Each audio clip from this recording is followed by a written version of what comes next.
Blog Talk Radio. Hi, all y'all. This is the Girl George radio show. I'm Girl George. Now, my old producer, Ron Haffkine, he sent me a song a few weeks ago, and being Ron produced, besides me and the Arizona Star, he produced Shel Silverstein and Dr.Hook. When he sends you something, you pay attention. So, anyway, this song was so current, I asked the people that did the song to be on the show. And Ron is here with us, too. And the group's name is Tawny Rivers. Hello, Tawny. Hi there. Hi. So you're Dawn, right? Yes. Yeah, and your other half is Nash? That's right. Hello, Nash. And How we got are you, Ron on here, too, don't we? Yeah, I think I'm here. Hi, Ron. This is Ron Haffkine, my old producer. Now, how did you get doing, together George? with these people? How did you get together with these people? Well, I tell you, I'm here in Nashville, and, it's a town filled with songwriters and performers and so on, and I'm always looking for something that's exciting and fresh and different. And these two guys, actually husband and wife, are wonderful, wonderful writers and performers. So we started to work together and just having fun, basically. That's why we did it at all. And came up with this thing that we sent to you just for fun. And we've had some wonderful activity with it. I'll let them tell you a little bit about it. So Tawny, how did you guys come up with this song about marijuana, being that's the hottest topic of the whole time since that Colorado thing passed? Sometimes the stars align and you're doing the right thing at the right time. Yeah, it just happens that way, huh? And then when the Super Bowl came up, I found out that Washington already had it legalized because it's Washington against Colorado in the Super Bowl, and they're saying, the two states that already passed it are up against each other, so they're calling it the Weed Bowl. And I just happen to be from Seattle. Yeah, you happen to be from Seattle. So who wrote the song? Both of you together, or? What? Yeah, there's us. And Ronnie was a part of it, and then we also have a co-writer in Mexico named Brian James. Uh-huh. So Ronnie wrote part of the song? He was part of it, yeah. Well, Ron also produced a bunch of songs like that for Dr.Hook and for Shel Silverstein, The Great American Smokeout for Shel Silverstein, and Dr.Hook, I Got Stoned and I Missed It, and Freaking at the Freaking Ball, and Going Naturally or something like that. Aren't those all about? Yeah, doing it naturally, yeah. We did a whole bunch of those things. As you remember, George, back in the day, we did a whole bunch of Shel stuff like that. It was a lot of fun. And you were part of that whole trip, you and Star, which is a lot of fun back then. Yeah, we went on tour with Dr.Hook. That was a ball. Yeah, Dawn and Nash and I were talking about that the other night, about how you guys came out in the middle of the show and did your thing and tore the place up. And I also explained to them how you, being the driving force behind George, Girl George, the Arizona Star, turned Nashville upside down back in the day when Gantry was here and Christopherson and Silverstein and everyone, So they're familiar with your background. Yeah, those were the good old days. 1971, we went to Nashville, and then we ended up Silverstein seen us play and told you should produce us, so he sent us back out to San Francisco, and you sent us out on the road with Dr. Hook, and we did our thing with Dr. Hook out on the road. That was fun. Yeah, we were playing with Chuck Berry and Stevie Wonder. That was real cool. Oh, yeah. And you know something, George, and they'll tell you about it. I mean, Nash and Dawn will tell you about it. In town now, from my standpoint, and probably from yours, music has changed quite dramatically. Some people think for the better, some think not so much for the better. But I've always looked for great songs and great songwriters, and that's what got me involved with Tawny River, because that's what they are. That's what they do. And it's unique stuff. I don't know if they sing you that thing, besides the marijuana, the Hollywood, you know, and yeah, I've seen that one. They got a bunch of stuff that I really like, you know. So you've been having a good time. So, Dawn, how long you and Nash been together? Oh, let's see. We're going on 8 years now. 8 years, my God, it's a long time. Yeah, we met at a writers' thing. My friends had a little get together. We were all writing, and I walked in the door, and there was Nash. Was that in Nashville? I was in Nashville. Yeah. Is Nash short for Nashville or what? It sure is. I had to.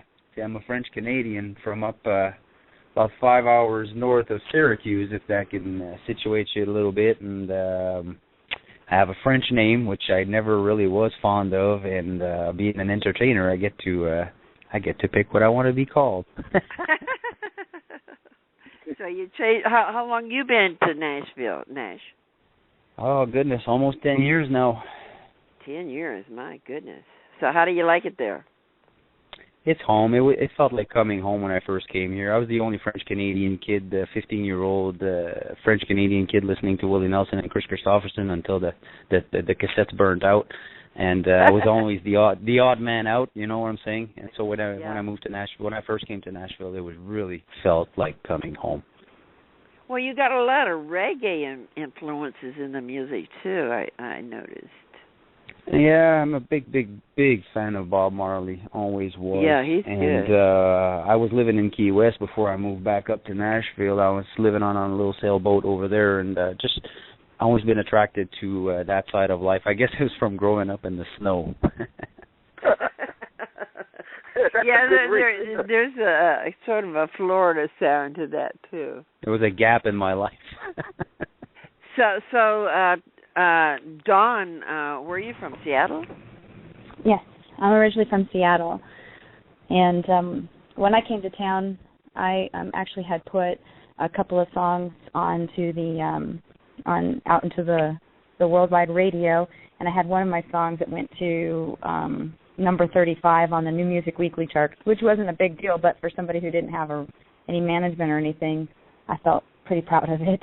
And so everybody said I had to move here, so I moved here. And then when I got here, everybody told me to stop and to start, I guess, listening to what was going on here and start learning from everybody before I went out and showed everybody what I could do. And I'm really glad that I did that now. So you both write songs too? Oh yeah, we both. You write together? You write separately, or both? Both, but mostly the songs that we sing are generally just us, and sometimes we might have somebody else involved, but it usually starts with just us. And Tawny River means muddy waters, right? It does. That's pretty cool. So that's how you came up with the name, was from Muddy Waters? That was one of the yeah, how it came about. As we write a lot of upbeat stuff, and we thought that the old muddy waters, the turbulences of life, we always loved that concept. And again, like writing a song, how do you turn it into something that no one's ever done before? So that's how that sprung.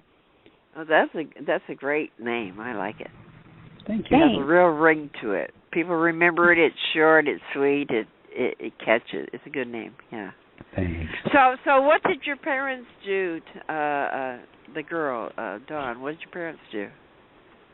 My parents, ironically, they're not in music at all. My father is a union negotiator.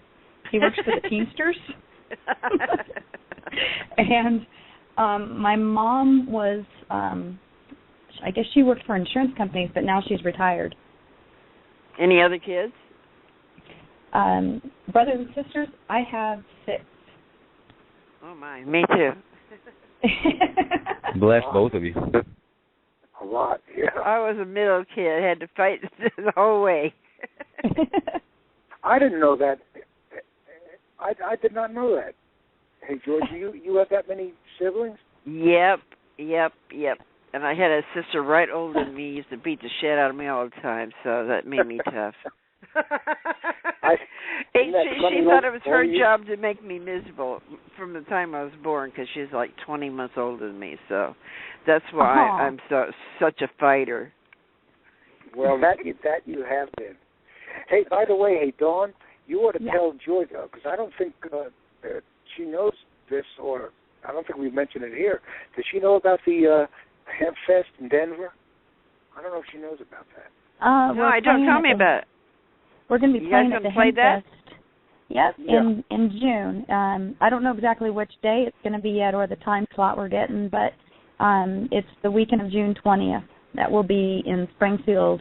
They've got a brand new 1,200 acre ranch that they're doing the festival on. Yeah, it used to be an urban great. thing, and they've had Jack Johnson and Ben Harper headlining those things, and now they've moved it to a huge location in the mountains with lakes and everything. It's going to be a big year. It's going to be fun. Far out. Yeah. So what about the one in Seattle? Are you going to play that one too, or is that one already over? I'm working on that. That one's not till August. Oh, so it's hopefully, August. Fingers crossed. We want to. Because I run the site for Ken Casey's Magic Bus site, so I always am posting all the stuff for the hemp festivals and the Further Bus and all the Trips festivals and stuff. Along with doing the Dr. Hook show one, huh?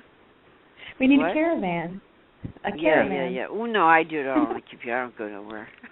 I stay right here in Berkeley and play once a week and play on the computer all the time. I'm 69 years old. I'm not into traveling that much anymore. Yeah, but hey, George, but back then, Kesey and that whole crowd, I mean, you were right dead smack in the middle of that whole scene. Oh, yeah. I'm from San Francisco, so, I mean, it all came up around me. That's right.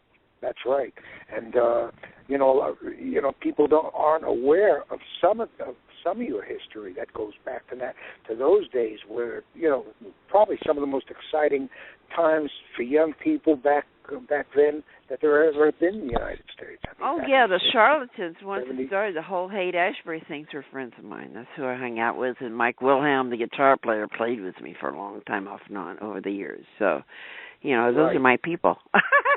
That's right. And I remember when I first saw you, I mean, you and I talked about this once before, but when I saw it was the Coffee Gallery? Is that the it was? Coffee Gallery, Upper Grant Street. That's right. That goes back to 1970, I think. It was a lot of fun, boy. It was a trip. And it's I was playing there since 1965 or 66. Yeah. So that was like right after the Beatniks and before the hippies. That was the first place that Janis Joplin ever played at, was the Coffee Gallery. And that's where Kerouac and all of them did their poetry, was at the Coffee Gallery. And that's where I first started playing. That's right. That's exactly right. And Joplin had come up from Texas, and she was and she played the Coffee Gallery. Did you get to see her at the Coffee Gallery? No, not the Coffee Gallery. I met her from Christopherson. Right. Because I knew Christopherson. He came to see us play at the Coffee Gallery. Bobby Newirth, which was Bobby Dylan's road manager, brought Christopherson in to see us play at the Coffee Gallery. And he thought we were the funniest things he ever seen. So he drug us around to all the clubs and told them that we were the greatest thing there ever was. And then we'd break all our strings, of course, because we were a bunch of fuck-ups. But he thought we were great. So he introduced us around. And that's how we ended up going to Nashville. Oh, you should go to Nashville. So, sure, why not? Yeah, I remember Newark. Yeah, Shell introduced me to him years ago. Boy, that boy got around. Huh? He got around a whole lot. Oh yeah. He's playing again. He's playing in L.A. in a couple of weeks. He's playing with another friend of mine, Peter Case. He's playing in L.A. with him. I didn't know. Okay. Yeah, Bobby Newirth is out playing again. All us oldsters are out there in our 70s playing in the well, actually, with some sometimes with some music that's every bit as good, if not better, than what some of the stuff that's happening today. I mean, well, Bobby was a really good writer. I put up some of his stuff the other day. He's very good. Yeah, he always was good. Did you remember Tom Gent at all? No, I never knew him. Whiskey. Did you know Tom? He was a friend of Gantry's and that whole crowd and Christopherson. Well, I knew Vince Matthews, and I knew let's see, Billy Swan and Bucky Wilkins and you know, all the Waylon Jennings and all the people that were hanging around at that time. Christopherson, Greg Allman. Right. I've told Dawn and Nash about that whole scene that was going on back in those days here in Nashville, and you got here first. You got here before I did, and then I met you out out in California, and then you came back here, and then that whole Hook thing. Came from San Francisco and went to Nashville, and then Shell seen us in Nashville and sent us back to you. You were in San Francisco. And then we came back here to San Francisco and worked with you. And then when we went our separate ways, you went back to Nashville. But I stayed here. This is my hometown. So this is where I'm not country and never was country. Well, no, I couldn't tell if you guys were fun. doing country music, especially back then. I told Dawn and Nash that you guys really turned this town upside down. I mean, they weren't ready, as Christopherson said about you. If, you know, you walking around with a sword dressed like something out of the medieval times in England, and you're going to get some attention in Nashville back in the 60s. Which is, we got on the front page of the Nashville City paper right off. Well, how that happened is they had seen us on the plane when we came to Nashville on a bum check. So I wrote a bum check to go to Nashville. And halfway to Nashville, right over Texas, they made me take off my sword. I had my sword on the whole time until we got right over Texas, and they made me check my sword. And so somebody from the paper had seen that. And so they looked for us, and after a while they found us, you know. And we were at the Red Dog Saloon, and they did a whole page story on us in the city paper because they had seen me have to check my sword on the airplane. I'd like to see you try that through the TSA with that sword nowadays. I don't think I can get away with that anymore. No. And, you know, again, getting back to Tawny River, to me, if you want to know what my interest was, is because of the very thing we're talking about, hey, George, music back then, to me, and I don't think it's because I've gotten older. I think music, the quality of it, the lyrics, the messages in songs were a lot stronger, as far as I'm concerned, than they are today. Once in a while you'll hear something really great today, but there's a lot of stuff that really doesn't quite say as much as I would like to hear, you know, about what writers are feeling and how they communicate those feelings and what they see around them and so on. And there are a whole bunch of songs that Tawny River's got that you haven't heard. You've only heard two, I think. One which was done for sheer fun, which is the marijuana. You know, and they also call it Colorado Go-Go and all that. I remember titles for it. And that was done for fun. We had a great time with that. And Nash is a very talented player. You know, he's a talented musician on a lot of instruments. And it's got a wonderful melodic head, which I really enjoy. And Dawn, of course, been singing since she's 3 years old. So the combination, and they're intelligent, and they write intelligently. And that's the kind of music that I like, because that's the kind of stuff that was going on here in Nashville when I first got here. You know, the songwriters, I don't have to tell you because you were all part of it. But, you know, you start talking about Waylon Jennings and Christopherson and Shell. And you know, you're talking about some quality stuff. Oh, and Billy Joe Schaefer and Doug Kershaw. Yeah, there was a lot of great people back then. Biz Matthews. And wonderful songs, one after the other, you know. And so that was what intrigued me a lot about working with these guys, you know. So, Nash, what does your parents do? Oh, goodness. My father, I wish, would stay drunk, because when he picks up a guitar when he's been drinking, I mean, give me a break. The man's a party. But he had a real job. I had a great father with a real job working in a mill, and my mom was at Ottawa University all her life. But my dad, like his dad, they liked to write down things on pieces of paper. They didn't know quite what to do with it, but they were writing. And I've been given... I'm very lucky. I wake up every morning and I'm just doing my thing, and these things come into my head every day. And I've been given the gift that my dad had. He just didn't know what to do with it, and until I met Ronnie, I didn't know what to do with it. So did you have brothers and sisters? Did you have brothers and sisters? Yes, I have one sister, and there's 2 kids, and they're in my wallet. I got pictures of all of them in my wall, because I only got one sister and the 2 kids, right? So that's my family that I think of, that, when you chase that dream, you go to Nashville, to L.A., to New York, and you go chase those dreams, and you leave that family behind. And it was easier for me, because there's only a couple. I guess if my wallet was 83 pictures of grandkids and all, whatever, it'd be a little tougher. But no, only the one sister and the 2 kids. Yeah. So how old were you when you started playing? Oh, goodness, I was a teenager. It's funny you asked. The guitar was, like I say, my dad, only when he has a beer will he pick it up. And so it was in the living room my whole life. And when I was 17 years old, one day I picked it up, and my sister had been playing piano for 10 years. She showed me how to make a D chord, and I started writing a song that same day. I wrote a song, and I look back now, quite a few years ago, and I see what I was writing on the first day that I picked up the guitar, and that's good. You can see that I was, my sister had influenced me with great music from great bands like Rush and Gypsy Kings and stuff like that, Journey, and just all great bands. Little did I know when I first picked up a guitar, I was just repeating what they were doing, of course, because everything's been done. But that's how that started. So did you play with your sister for a while? No, she quit, and she just started up again. That's a good line of questioning there.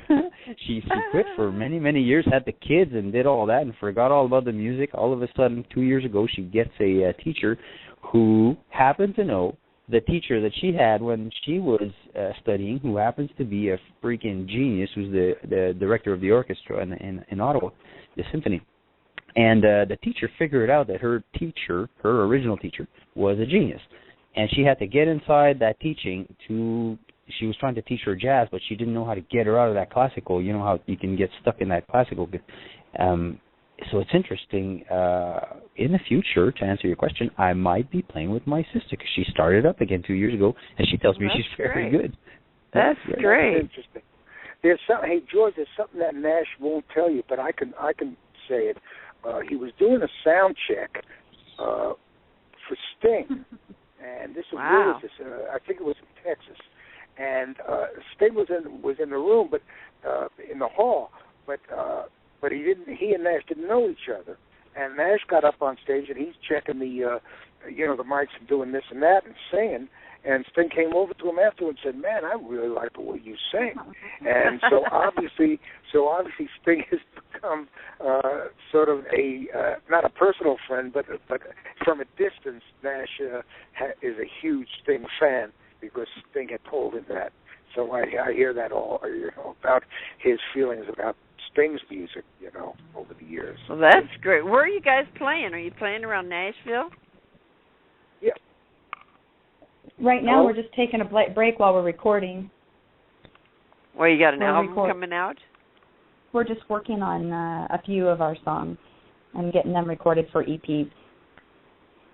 Well, you should make a bunch of CDs so that when you do that hemp festival, you got them there to sell. That's right. Yeah, that's the very thing that Dawn was telling me the other day when I was, we were talking about that very thing, and I was not, really on top of it. And Dawn said, well, we should absolutely have merch out there to, sell those CDs and stuff, because... Yeah, you should make T-shirts, too. T-shirts and posters and CDs, have them all ready, because when you do a big gig, people want that kind of stuff to see. Yeah, well, that's what Dawn keeps saying. Especially being this is the first year it's legal. It's going to be a big concert. I think people are going to pass up on Amsterdam and go there this year. Yeah. Everyone's going to go there just because it's new. It's accessible. Yep. So you're really lucky to be playing it. That's right. Yeah. We're excited. We're very excited. Yeah, it's an exciting thing, and that they were able to get invited to that thing. And so what date is it going to be? What date is it on? It's the weekend of June 20th. So it'll be the 21st. Sure which day. Yeah, we're not sure which day, but that weekend. Well, you keep posting it up on Facebook, and I'll spread it around. You should make a big flyer, a big poster with your picture on it, saying that you're going to play there. I have one right now on our page. Do you have any artists that know how to draw or something? I have a flyer on our page right now. Oh, for that. On TawnyRiver.com? And on TawnyRiver.com, yeah. If you go to Facebook, Tawny River. Hey, George, you think you can get out there? Well, if you send me a ticket, I'll go.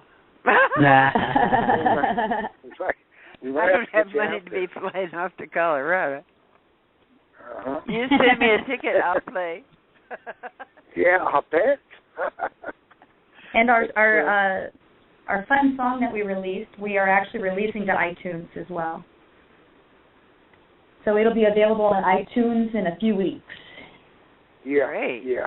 It's like they were saying, this all started out on this one particular song.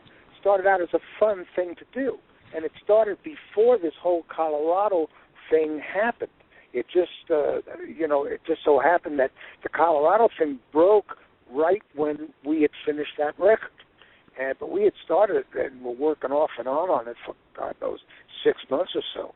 So it's all about timing. Just happens to happen at the right time. That's how that goes, Ron. You know the old saying, George, in the music industry, timing beats the hell out of talent every day of the week, and we've seen that over the last 50 years. Timing has got an awful lot to do with it, and a lot of luck. You got to have a lot of luck as well. Well, now, I'm sorry.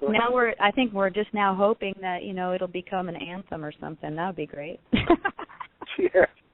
Well, we did this song not hardcore. We did it as a fun thing. That's what we really like about the tune, is that it's not this, hey, you got to smoke this weed. Which is really cool, because when you're smoking marijuana, you're very laid back. You don't need anything in your face. That's what you... Yeah. Not that I smoke it myself or anything. Not that I really so people know. can have fun with it, listening to it, rather than just, we weren't trying to pitch anything. We were just wanting to do a record that sounded like fun, and that's what it did, and so that's what we're happy about. Like you say, it's got a lot of different musical flavors in it. It's got islandy, it's got a little Espanol in it, a little Spanish in it. It's got all kinds of musical influences in the one song, which is fun for us too, It was great talking to you. We're out of time now. Thank you all for coming. And you guys look up these people, Tawny Rivers, on YouTube and Facebook and everywhere. And thank you for coming, and I'll catch you on the rhythm. This is the George Radio Show. Thanks so much for having us. Great talking to you, Ronnie, and to Don, and to Nash, and Tawny River, and see you later, alligator. Thank you, baby. Bye-bye. Everybody's crazy but me.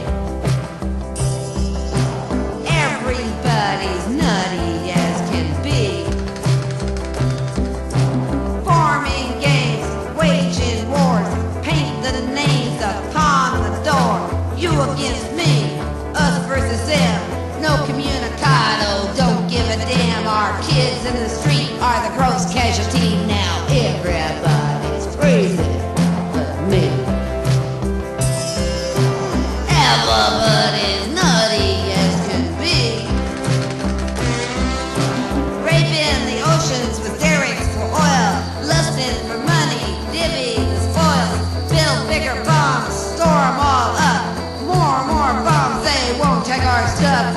push the wrong button, we're all history now. Everybody.